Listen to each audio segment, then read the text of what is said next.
of the Senate Chairman of the National Assembly, Excellency, most distinguished Senator.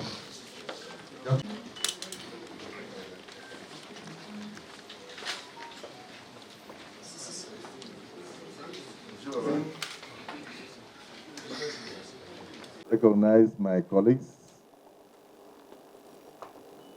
leaders, distinguished Senator Webonyi, distinguished Senator Sitangu,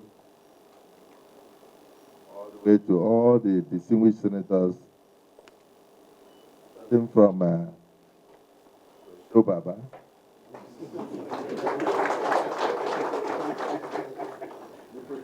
Senator Adams Oshimole,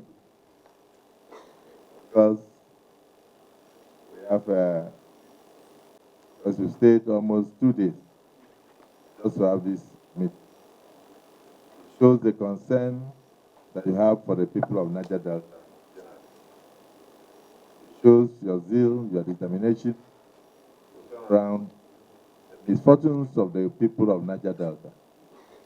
Particularly as youth leaders, it also shows your steadfastness and dedication towards creating a future, a better and brighter future outside militancy,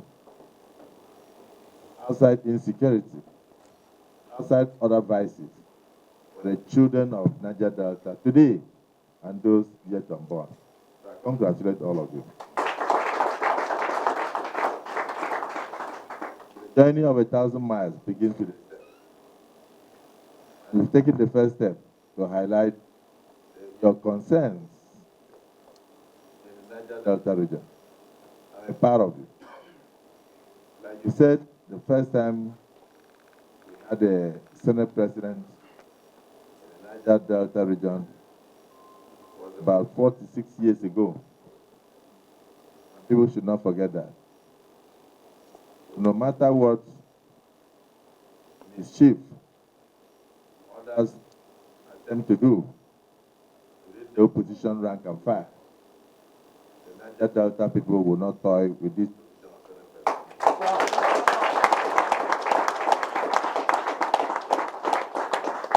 Senate President of today is not representing himself alone. He's representing a people who are very crucial, to the economic life wire of this country. When people gang up and conspire and hear voices from Adamawa shouting, hear voices from Kwara State shouting, hear some young people Southwest being used for something they don't know. They don't know the rules of the Senate. They don't know the handbook of the Senate. You can't be paperless and start quoting the Bible. You wouldn't know what to put.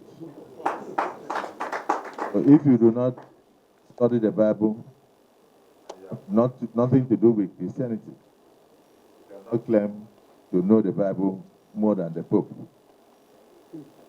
In the same vein, in this period of Christian Ramadan or Muslim Ramadan, this period of Lent for Christians and period of Ramadan for the Muslims, if you are not an imam, you cannot begin to quote the Quran. So you see people who are not well informed sitting down just like they do. It's easy football, you are watching the football, so you can become a commentator, and then you will say that Ronaldo should have come from the left to score. And that if you were Messi, you would have kicked from the center. And then you do commentaries on television. The things that have to do with the hallowed chamber of the National Assembly, you cannot begin to quote what you have never seen. It's only when you are elected to be a senator, member of the House of Representatives, after your inauguration, the first thing that is given to you is the Red Book in the Senate. That Red Book contains the standing orders that will maintain discipline and decorum, and also show you step-by-step approach to lawmaking, which you must study and follow. In the House of Representatives, they will give you a green book to signify the green chambers. When people who are not well informed about the procedures will go out there and begin to debate about provisions they don't know, sometimes it worries me. But that is the Nigerian society we are. Content creation. People are more interested in speaking and creating Nollywood out of a very serious issue than looking at the issues objectively. So mine will be that we can't go out there to do training and retraining for people who have not yet been elected. When you come in, you understand. And when you come in, make up your mind to conform with the rules and regulations guiding the procedures of both the National Assembly and that of the Senate. So your concern about the current situation is also well understood. We have our internal mechanisms of settling issues. And the issues we have settled, and we will continue to settle. This is not the first time. Some people today were talking that how can the Senate ignore court orders? The Senate is a Senate that believes in the rule of law. We make the law. We cannot even accept petitions that are lying, that are already lying before the court. If people have gone to court on issues, they can no longer bring petitions. The committee chairman is there, the Masson. We will always advise. Is there any legal impediment? The petitioner, is she or her, or she or him in court? The group petitioning for the Senate to intervene, have they already taken the matter to court? So we don't want to go into interfering with the court processes and then thereby causing a fait accompli the court decision. When we refer something to the committee, we always ask, this issue before the court, and they will say no. So where it is not before the court, then we will entertain. But if it's in the process of undertaking the process and it had already started in the Senate, and you decide to run to court to go and stop it, that one is questionable. Legal minds will interpret that. Whether the order of court can stop the National Assembly from making laws or from undertaking its due processes. That is for legal minds. But we are guided by the Nigerian Constitution that talks about separation of powers. The judiciary is different from the National Assembly, the executive is different. We know our bounds. We are following our bounds. The recent decision that we made, ordering on one of us, who is still one of us, she has been elected to work with us. I believe she will continue to work with us. Was based on a unanimous decision of the Senate. And you will not think somebody should bother outside. How will the Senate unanimously, without any single abstention, take a decision on an issue? Then it should worry you. You should try to go and know the facts before you start running commentaries on television. I know that the more commentaries you run, the more traffic you gain, and the more money you make. But we are a respected institution, and we intend to keep our integrity intact. We will advise members of the public to desist from running commentaries on things they do not know. Is quoting the rules of the Senate. Recently, somebody said that the senator raised an issue of privilege. Our rule says any senator can rise up and raise issue of privilege at any point in time.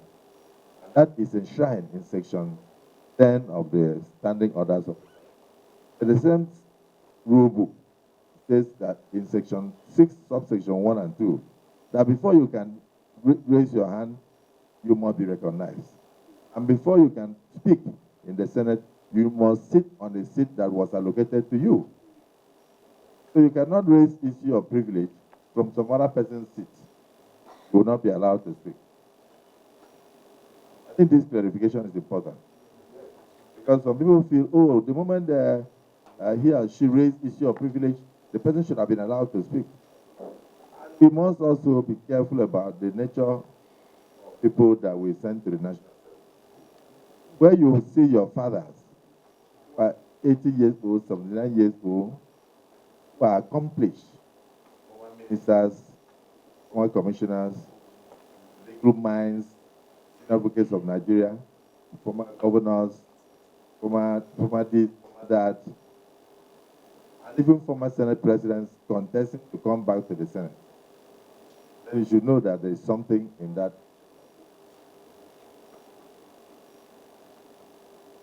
We are not only experienced, we also understand the need to maintain law and order in the society. So your concern is noted. And my assurance to you, youth leaders, is that, like you pointed out, it's a family affair. The Senate is a family. Every single member of the Senate is a member of a great family. And that is the most elitist club in the world, all over the world. We will do everything possible to treat it as a family matter. In fact, it's part and parcel of democracy that you disagree to agree. If you do not have disagreements, automatically that is no longer democracy. Even among family members, see children quarreling sometimes with their mothers, quarreling sometimes with their fathers. But like I said during the Women Global Day celebration yesterday, at any point in time that you see your parents having problems, if your mother attempts to tell you the story, when you are going to shake your shoulders, just shake one shoulder. And when you hear from your father, you have another shoulder to shake. If your mother or one of them tells you the story and you shake the two shoulders, when you hear the other side, which shoulder are you going to shake your head? So I assure you, youth leaders of Niger Delta, the position of the Senate, at the end, we shall resolve amicably. On the issue of Coastal Road, Mr. President had, on my intervention when it was launched in Lagos, directed the Minister of Works to commence those things not only from one section, but from different sections. As I speak now, the Minister of Works has informed me that very soon I will come and join him to commence a section that will pass through some parts of the Niger Delta region towards Odukwane and Calabar. So again, your fear is that you don't want it to stop only in the southwest and then it won't reach the south-south. It will reach the south-south. It will reach the south-south. It will reach the southeast. But I want you to also know that development anywhere is development everywhere. So if we have a trend that moves from Warri to Itakwe, right? You have, as youth leaders, observed that if that trend were to be connected to Abuja, it will stop the number of people that die on the road. It will stop those who are being kidnapped on the road. I want to tell you that that really touched me, because it shows you are very concerned about the lives and welfare of the people of Niger Delta region. I'll take your message to the President and also find out from the Minister of Transportation how that situation can be handled. So we can have a rail line connecting from Itakwe immediately to Abuja. It will help us a lot in terms of transportation. So I started by saying development anywhere is development everywhere. If we have a road from Badagry that traverses all parts of Nigeria, all the way to Sokoto. It also helps us. Many of us may have businesses to do in Sokoto. If you don't have business, you may have to attend functions. Either your friends are getting married or celebrating, and you make use of that road. If there's no road, you can run into militants or bandits away. So for me, I believe strongly that we must have a holistic development of the nation. That is what this administration stands for. President Bola Ahmed Tinubu doing his best with the available resources to touch all sections of the country. All these things were done in the past will not be done about them now. So again, I assure you. The aspect of the crisis in Rivers State specifically, which you mentioned, I used to tell people that if you see two children playing, and you are elder sitting down and watching them, you will never hear a single child say, "Leave me, the play is very sweet."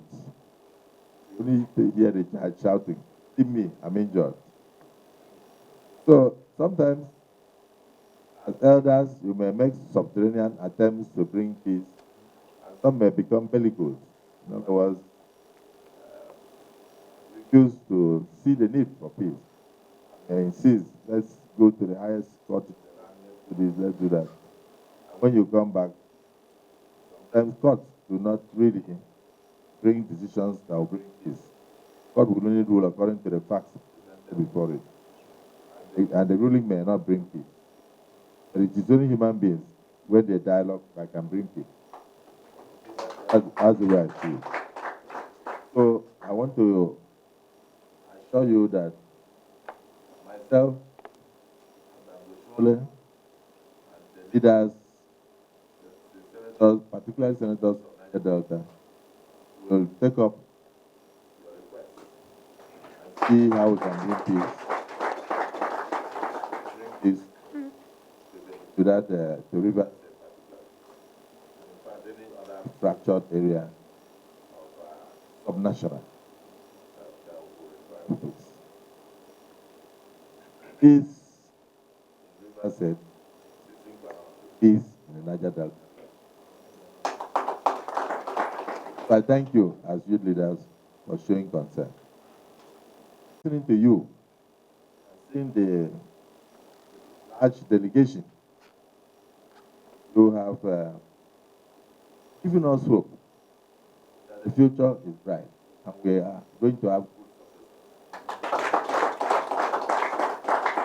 Leaders of Nigeria and Niger Delta, no matter how we strive, if we do not have people succeeding, that will be a failure. So I want to thank you. The happiness I have today is not so much that we have issues. Societies will continue to have issues. The happiness is that we have generations that will take over from us to continue to strive for better governance, for peace of the region. I am very, very delighted, and I thank you. Our holy book says, "Blessed are the peacemakers, for they shall be called children of God." So today, in this Lenten period, this Ramadan, I want to say, may peace be your portion. The peace of the Lord be your portion. As peacemakers, may you also experience peace. I want to wish you many mercies back to your various states, and wish you peace that passeth all. We say amen. Amen. 5 minutes closed session to discuss it. But let us start first by appreciating the President Commander-in-Chief signing a bill on Nkogo University into an act of parliament. So, yes, we have over 40, 50, 100,000 students every year struggling to have higher education, tertiary education. So schools can never, just like prayers can never be too much for God to handle. I assure you that as you open schools, close the doors to prison. So the administration is doing a lot in that direction. I will look into the issue of why we have not yet the Maritime University. Also, hope we have a governing council for the Maritime University. It's already in place, so it's not out discussing with the Minister of the Economy. We not necessarily need to go to the President, but I will speak with the Minister of Economy and see how that good oversight and support to President Bola Ahmed Tinubu to succeed, because his success is the success of Nigeria. Thank you for coming.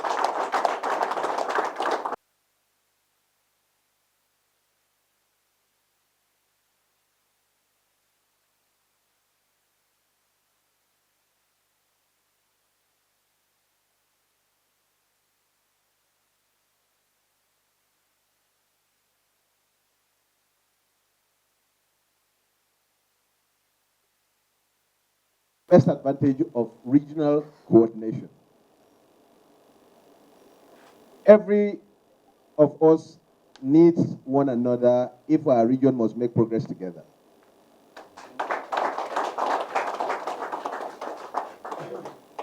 And for those of you who are our leaders that are representing us at the National Assembly, you are ambassadors of our region. Ordinarily, this visit should have been a visit to interact with our fathers, whom our people and God have given mandate to represent us. But we are here majorly on very grave concerns. The concerns we felt that have taken our peace away from us, and we are here by the mandate of conscience to interact with our leaders regarding these grave concerns we have experienced in recent times. These concerns, among which are the looming danger, the political crisis in Rivers State. What appeared to be a political misunderstanding between a political family is at the brink, at the verge of pulling down Rivers State. And we all know Rivers State is both the commercial and the economic center of the Niger Delta, is the Lagos of our region. With the role Rivers plays in the heart of Niger Delta, whatever affects the peace of Rivers State will affect the stability of the Niger Delta region.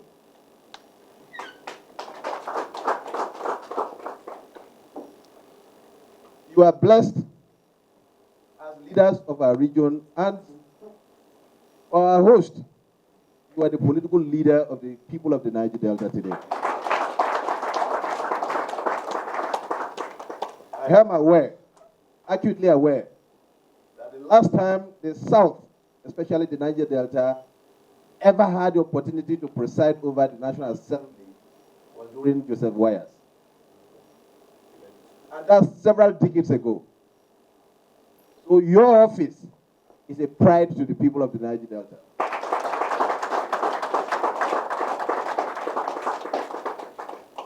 We cannot have people of your caliber playing your roles in the affairs of our nation, and when we have such a dangerous moment that is looming us in the face, and not come crying to you.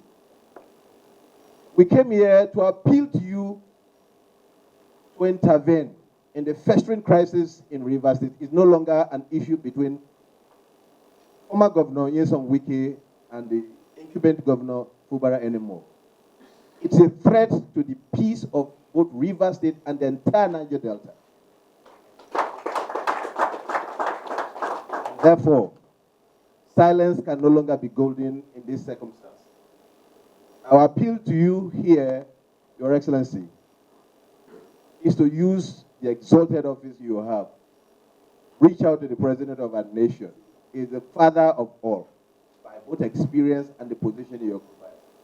We cannot be silenced in a looming danger that is facing the peace of Rivers State and that of the entire Niger Delta.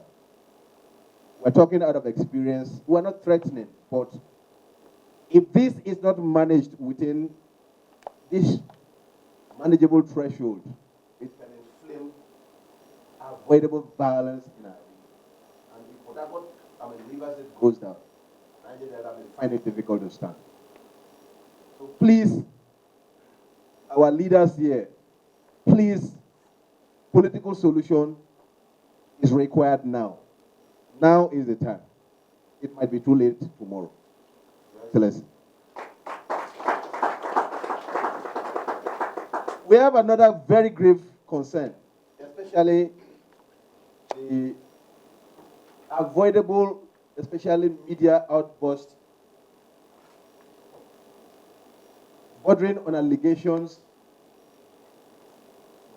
on the President of the Senate, who is like the beacon of hope for access for the people of the Niger Delta on the affairs of governance in Nigeria today.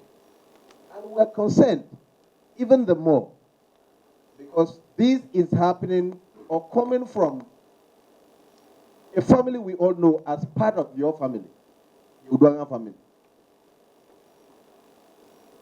For me, and some of us who have been close to both yourself and Udwanga, we are even more concerned because Udwanga is a respected business leader from our region who has been a loyal person working with you. So if an issue such as this that is arousing unnecessary media outbursts against your person and giving room to even people to cast unnecessary aspersions on your person and that of the institution of the National Assembly, it becomes more worrisome. And because we know you, we believe in your ability to transform people and situations to the benefit of your people over time. And therefore, we cannot be silent and watch this continue to happen and fester any longer. So we are deeply concerned that this matter, we believe that is a family affair. And therefore, no matter the embarrassment or the disappointment this whole issue is bringing, show that fatherly disposition once again and restore peace within this family, because we believe that this is a family affair that can be still managed within that family cycle. We do believe in your ability and we trust you that regardless of these issues that are happening, we know your pedigree. You are one of our best that today God has given. We are also using this medium to appeal to war merchants in our nation and beyond that the value the people of the Niger Delta has on the office of the President of the Senate that we have today. Every attempt to drag that office or the person down will not be acceptable.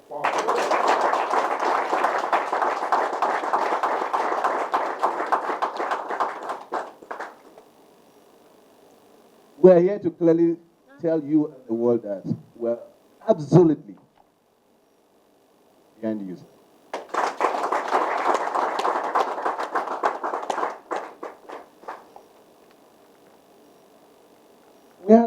We have other issues of concern because we may not disturb your busy schedule every time. With the opportunity, we have the National Assembly established the University of Maritime Studies, and for whatever funny reasons, that university has never seen the light of the day, even when it is backed by law since 2020. That is a university that will train our people, especially in the maritime sector. Nigeria needs to explain to the people of the Niger Delta as to why that university is yet to take off. There's no appointment of either a vice chancellor or a governing council for that institution to take place. Please, the people of the Niger Delta will hold you people responsible if you do not bring that to life now that you have the opportunities.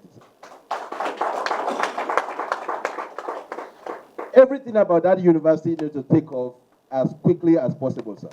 And we believe in you.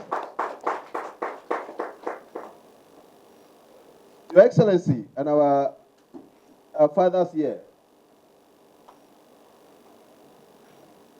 out of determination, the president of our country today dared to establish the Niger Delta Coastal Road. That road, if and when completed, will create a new life wire of the Niger Delta economy. But we are concerned, sir,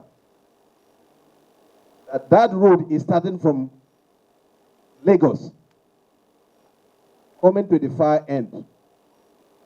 Meanwhile, the funding of that road is coming from this other way, the Niger Delta. I think there's an aberration, sir.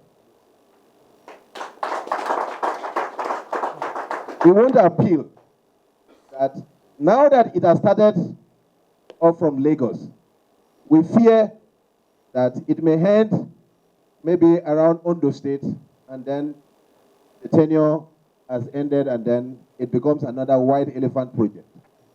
We don't want that, sir.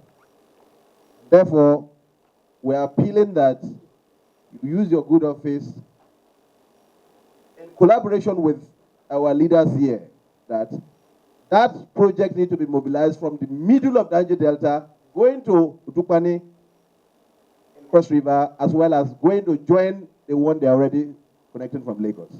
We don't trust the process where that has to start from only Lagos. Abuja. And they came successfully by the train to Itakwe. From Itakwe to Abuja, because of the bad road, they got into an accident where everybody perished. Death that was avoidable if just a road was, the train line was connected to Abuja. Your Excellency, sir, we are yet to understand the wisdom behind terminating that train line in Itakwe and where people would have to use road. Please, see this as a burden to fix for us. Every nation around the world have moved beyond the road and light. We're still grappling with that. Nigeria needs to move above these things that define us as a people that provides comfort for our people. That road, that train line needs to be connected to Abuja so that people can drive to Abuja in safety, sir.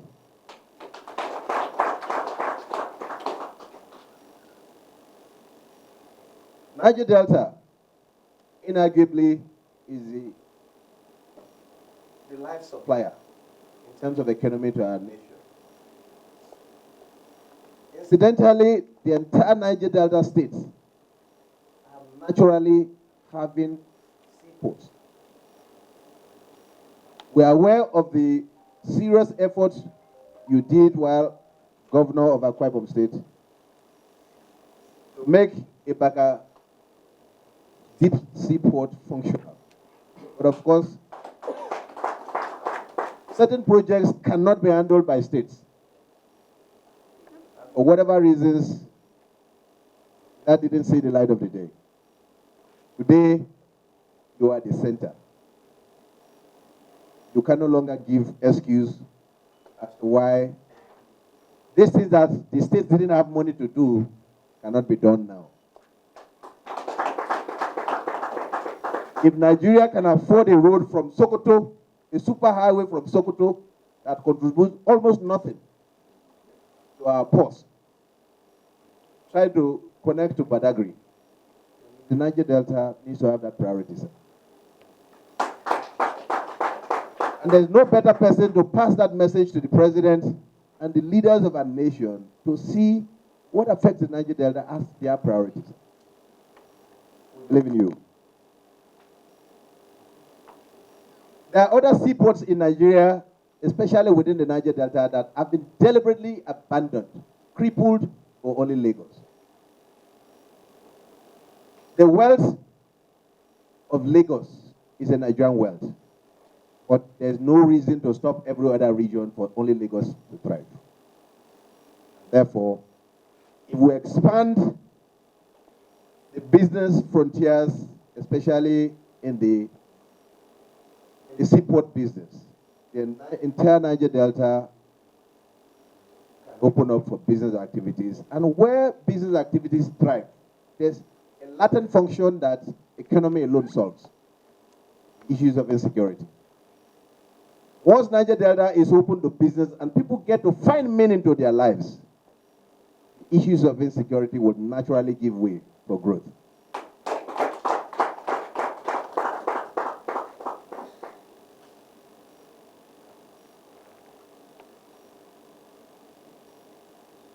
Finally, sir, there's a concern we would have raised, but we probably would have that in a formal letter to you to help facilitate with the president. Most of these things, sometimes when our leaders bring the positions of the people,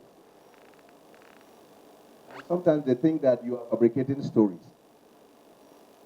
And therefore, because this is a full representation of the entire Niger Delta region, we want to use this medium to appeal. If it is within your power, please facilitate a meeting for your children to meet with the president of our nation, so we can kneel down to appeal to him that these things are of grave concern and desire of the people, your people. And because he's a father who has seen the growth of others as a priority, we do believe that he will grant it.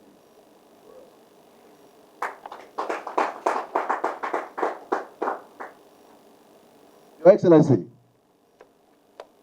there's no greater way to appreciate the president who has supported you in becoming the number 3 man in our nation. Not just being the number 3 man, one of the best personalities in today's era.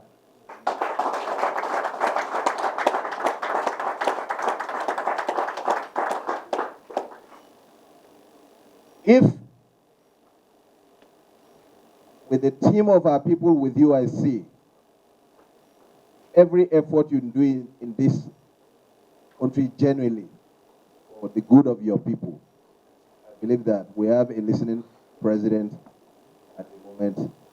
And as the younger ones, we will continue to stand by you, strengthen you to do more for your people and that of our nation, because so much is dependent on you and for the good of our region.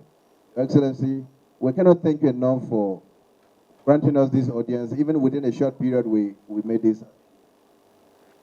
Please, may God help you to help pursue these goals that define us as a people, that of grave concern to us, so we can celebrate common victory for the good of the people of the Niger Delta. May God bless Nigeria. May God bless Niger Delta. Thank you.